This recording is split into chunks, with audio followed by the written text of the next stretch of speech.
السلام علیکم ناظرین، اے بی نیوز اردو میں آپ کا خیر مقدم۔ میں ہوں نسرین صبا۔ خبروں کا سلسلہ شروع کرنے سے پہلے آئیے نظر ڈالتے ہیں آج کی سرخیوں پر۔ جماعت اہل حدیث کی نئی ضلعی ایگزیکٹو کمیٹی کے انتخابات۔ غیر قانونی طور پر چاول ذخیرہ کرنے والے 6 ملزمان گرفتار۔ 7 افراد پوکر کھیلتے ہوئے پکڑے گئے۔ میدک کی پولیس بربریت کے شکار مہلوک خدیر خاندان کے پسماندگان سے انصاف کرنے کا مطالبہ۔ حیدرآباد کے شوبھا یاترا کے دوران بنڈی سنجے کی اشتعال انگیزی۔ ریاستی وزیر کے ایشور کا حسن آباد دورہ۔ تلنگانہ کے سوریا پیٹ میں زلزلے کے جھٹکے۔ میں بیف کھاتا ہوں اور بی جے پی میں ہوں، Meghalaya B J P chief کا بیان۔ زندہ جلا دیے جانے والے جنید اور ناصر کے گھر والوں سے اسد الدین اویسی کی ملاقات۔ شام کی دارالحکومت دمشق میں اسرائیل کے میزائل حملے۔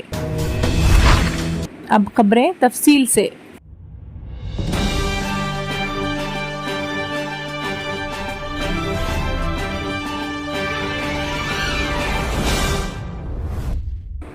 جماعت اہل حدیث کریم نگر کی ضلعی کمیٹی کے انتخابات ہفتے کو ریاستی جماعت اہل حدیث کے ریاستی صدر نعمت اللہ، جنرل سیکرٹری ابو المجاہد الیاس، خازن عبدالقدیر اور اسسٹنٹ سیکرٹری یوسف خان عمری کی نگرانی میں منعقد ہوئے۔ شہر کے شاشا محلے میں مرکز جامعہ اہل حدیث میں ہونے والے ضلعی کمیٹی کے انتخابات میں مختلف علاقوں سے 100 سے زائد سرگرم نمائندوں نے حصہ لیا۔ صوبائی جماعت کے ریاستی صدر نعمت اللہ نے اعلان کیا کہ نمائندوں کی اکثریت نے سید حیدر کو نیا ضلعی صدر، مولانا عبدالسمیع کو جنرل سیکرٹری اور شیخ سراج احمد کو خازن منتخب کیا۔ اس موقع پر صوبائی جماعت کے انچارج نعمت اللہ اور سیکرٹری ابو المجاہد الیاس نے کہا کہ صوبائی جماعت اہل حدیث کے حکم کے برعکس ضلع کریم نگر میں بعض مخالفین نے خود سے ضلع اور شہری جماعت کے نام سے 2 کمیٹیاں تشکیل دی ہیں اور ان کا صوبائی جماعت سے کوئی تعلق نہیں ہے۔ اس موقع پر عبدالرحیم سید اسماعیل کے علاوہ نمائندگان احمد خان، عبداللہ، ابوبکر بن سعید، جلال عبدالخالق، ایم ڈی اسماعیل، نذیر احمد، یعقوب، سید عبدالکریم، محمد یوسف، لال محمد، عبدالباسط، عبدالرحیم، عبدالرؤف اور دیگر نے شرکت کی۔ بڑھتے ہیں ایک اور خبر کی جانب۔ بروز اتوار ٹاسک فورس پولیس نے کریم نگر بائی پاس روڈ پر لاری ایسوسی ایشن کے دفتر کے قریب ایک جھونپڑی میں چھاپہ مار کر غیر قانونی طور پر جمع کیے گئے پی ڈی ایس کے چاول کو ضبط کر لیا۔ جب یہ اطلاع موصول ہوئی کہ پی ڈی ایس چاول کو دوسرے علاقوں میں لے جانے کے لیے ذخیرہ کیا جا رہا ہے، اے سی پی وجے ساردھی کی قیادت میں چھاپہ مارا گیا۔ اس موقع پر بمکل علاقے کے جی کمریا، جی ایلوا، جی ونکٹی، بی راجو اور جی سروا کو گرفتار کیا گیا۔ تفتیش کے دوران ملزمان نے بتایا کہ انہوں نے آس پاس کے دیہاتیوں سے 12 روپے فی کلو کے حساب سے پی ڈی ایس چاول خریدے اور اسے کوترامپور کے تاجر سری گریموسی کو فروخت کرنے کے لیے ذخیرہ کیا گیا۔ ملزمان نے بتایا کہ ان سے خریدا گیا چاول مذکورہ تاجر دوسرے علاقوں میں اسمگل کیا جاتا ہے۔ ضبط شدہ چاول کے ساتھ ملزمین کو Karimnagar rural police station کے حوالے کر دیا گیا۔ Task force inspector Sarjan Reddy, M Ravi Kumar, S I سما مورتی، اے آر ایس آئی نرسیا نے عملے کے ساتھ اس چھاپے میں حصہ لیا۔ بڑھتے ہیں ایک اور خبر کی جانب۔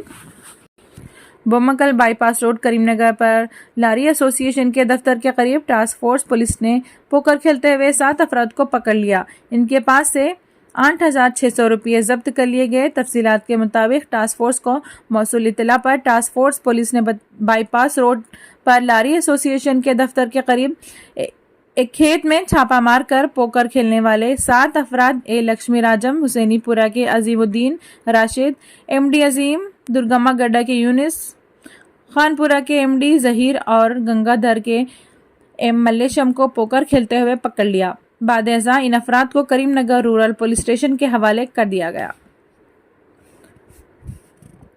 اسی طرح ایک اور خبر۔ امیر حلقہ جماعت اسلامی ہند تلنگانہ و اڈیشہ مولانا حامد محمد خان نے کل پولیس ببریت کا شکار اور تفتیش کے نام پر جسمانی تشدد کے ذریعے پولیس کے ہاتھوں فوت ہونے والے میدک کے محمد عبدالقدیر خان کی ہلاکت کی سخت الفاظ میں مذمت کرتے ہوئے اس میں ملوث پولیس نے سب انسپکٹر اور پولیس ملازمین کو فوری خدمات سے معطل کرتے ہوئے سخت کارروائی کرنے کا پرزور مطالبہ کیا۔ وہ کل یہاں سینئر BRS اقلیتی قائد محمد ساجد فخرالزمان خان کی رہائش گاہ پر ایک ملاقات کے دوران ریاستی director general of police Anjani Kumar سے ٹیلی فون گفتگو کے دوران مہلوک عبدالقدیر خان کی پسماندگان سے انصاف رسانی کو یقینی بنانے کی نمائندگی کرتے ہوئے خاطی ملازمین کے خلاف سخت کارروائی کرنے کی مانگ کی اور انصاف حاصل کرنے تک خاموش نہ بیٹھنے کا انتباہ دیا۔ اس موقع پر ناظم ضلع محمد خیر الدین، محمد محمود خان، عقیل بھائی، منا بھائی اور سراج کے علاوہ دوسرے رفقا جماعت بھی موجود تھے۔ اسی طرح ایک اور خبر، تلنگانہ BJP کے صدر بنڈی سنجے نے چھترپتی شیواجی کے شوبھا یاترا کے موقع پر اشتعال انگیز تقریر کرتے ہوئے کہا کہ تلنگانہ میں ہندوؤں کو اپنی ہمت دکھانے کا وقت آ گیا ہے۔ حیدرآباد کے کاروان میں شوبھا یاترا کے دوران خطاب کرتے ہوئے بنڈی سنجے نے کہا کہ وہ بھاگیہ نگر کے ہندوؤں سے اپیل کرتے ہیں کہ اس مرتبہ کے انتخابات میں مجلس کو شکست دینے کے لیے تیار رہیں۔ انہوں نے کہا کہ 12% مسلم ووٹ رکھنے والی مجلس نے 7 سیٹوں پر کامیابی حاصل کرتی ہے تو 80% ہندوؤں کی جماعت BJP کو کتنے سیٹ ملیں گے۔ بنڈی سنجے نے پھر ایک مرتبہ نئی سکریٹریٹ کی عمارت پر تعمیر کردہ گنبدوں کو توڑ دینے کا اعلان کیا۔ انہوں نے کہا کہ BJP اقتدار میں آنے کے بعد ان گنبدوں کو توڑ دے گی۔ بڑھتے ہیں ایک اور خبر کی جانب۔ ریاستی وزیر برائے سماجی انصاف و اقلیتی بہبود کوپلہ ایشور نے کل حسن آباد حلقے کے مختلف موضوعات کا دورہ کرتے ہوئے مختلف نجی تقاریب میں شرکت کی۔ قبل ازیں کیمپ دفتر پہنچنے پر مقامی رکن اسمبلی وی ستیش کمار نے ریاستی وزیر کے ایشور کا پرتیپاک خیر مقدم کیا۔ صدر بلدیہ اے رجیتا وینکٹ، نائب صدر اے انیتا سرینیواس ریڈی، صدر ٹاؤن کمیٹی جناب محمد عبد الوہاب انور اور دوسرے قائدین بھی موجود تھے۔ بڑھتے ہیں ایک اور خبر کی جانب۔ تلنگانہ کے ضلع سوریا پیٹ میں زلزلے کے ہلکے جھٹکے محسوس کیے گئے۔ ضلع کے چنتلا پالم اور میلاچیرو منڈلوں میں آج صبح تقریباً 10 سیکنڈز کے لیے یہ جھٹکے محسوس کیے گئے، جس کے ساتھ ہی مقامی افراد خوف زدہ ہو گئے۔ کئی افراد ان جھٹکوں کے ساتھ ہی گھروں سے باہر نکل گئے اور بیشتر افراد کو اپنے رشتہ داروں کی خیریت بذریعہ فون معلوم کرتے ہوئے دیکھا گیا۔ ان جھٹکوں کے نتیجے میں کسی بھی قسم کے جانی یا مالی نقصان کی کوئی اطلاع نہیں ملی ہے۔ مقامی افراد نے کہا کہ کل صبح 7:25 پر یہ جھٹکے چنتلا پالم اور میلاچیرو منڈلوں کے بیشتر موضوعات میں محسوس کیے گئے۔ ان افراد نے نشاندہی کرتے ہوئے کہا کہ ماضی میں ان علاقوں میں کئی زلزلے کے جھٹکے محسوس کیے گئے ہیں۔ اسی طرح ایک اور خبر، میگھالیہ انتخابات سے قبل BJP کے ریاستی صدر ارنسٹ موری نے کہا کہ بھگوا پارٹی نے بیف کھانے پر کوئی پابندی نہیں لگائی ہے اور وہ بیف کھاتے ہیں اور اس سے کوئی مسئلہ نہیں ہے۔ ایک نیوز ایجنسی کو دیے گئے انٹرویو میں موری نے کہا کہ مرکز میں BJP کے اقتدار میں آنے کے بعد سے کسی چرچ پر حملہ نہیں ہوا ہے اور پارٹی بیف کھانے پر کوئی پابندی عائد نہیں کرتی ہے۔ انہوں نے کہا، میں بیف کھاتا ہوں اور میں BJP میں ہوں، اس میں کوئی حرج نہیں ہے۔ میں آپ کو یقین دلاتا ہوں کہ میگھالیہ کے لوگ اس بار BJP کے ساتھ ہیں۔ آپ اسے 2 مارچ کو دیکھیں گے۔ انہوں نے کہا کہ میگھالیہ میں ہم نے NPP کے ساتھ کوئی اتحاد نہیں کیا ہے، نہ ہی ہم نے 2018 میں ایسا کیا۔ ہم اپنے طور پر لڑ رہے ہیں اور وہ اپنے طور پر۔ انہوں نے NPP پر حملہ کرتے ہوئے کہا کہ NPP پچھلے 5 سالوں سے بڑے پیمانے پر کرپشن کر رہی ہے، جبکہ BJP نے بدعنوانی کے خلاف زیرو ٹالرنس کا موقف اپنایا ہے۔ بڑھتے ہیں ایک اور خبر کی جانب۔ بیرسٹر اسد الدین اویسی، صدر کل ہند مجلس اتحاد مسلمین و رکن پارلیمنٹ حیدرآباد نے کل جنید اور ناصر کے ارکان خاندان سے ملاقات کی۔ صدر مجلس نے کہا کہ راجستھان سے جنید ناصر کو اغوا کیا گیا تھا۔ میں اشوک گہلوٹ سے مطالبہ کرتا ہوں کہ راجستھان پولیس ملزمین کو فوری گرفتار کرے۔ واضح رہے کہ ہریانہ کے بھیوانی میں گو اسمگلنگ کے شبے میں 2 مسلم نوجوانوں کو کار میں زندہ جلا دیا گیا تھا۔ جاں بحق ہونے والوں کی شناخت جنید اور ناصر کے طور پر ہوئی ہے۔